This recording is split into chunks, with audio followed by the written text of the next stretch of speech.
বিশ্বের নবী জনাব মুহাম্মদ রাসূলুল্লাহ সাল্লাল্লাহু আলাইহি ওয়াসাল্লাম তিনি বলছেন, সাহাবায়ে কেরামেরা শোনো, আমি তোমাদের তিনটা জিনিসের ওয়াসিয়াত করে দিচ্ছি। এক নম্বর হলো আসসালাত, আসসালাত ওয়া মা মালাকাত আইমানুকুম। তোমরা যারা বেঁচে থাকবে, আমি তো দুনিয়ার বুক থেকে হয়তো চলে যাব, তো তোমরা বেঁচে থাকবে, তোমরা সালাত সব সময় আদায় করবে।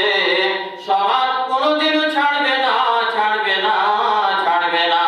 সালাতের উপরে সব সময় গুরুত্ব দিবে, সালাতের উপরে সব সময় মনটাকে রাখবে।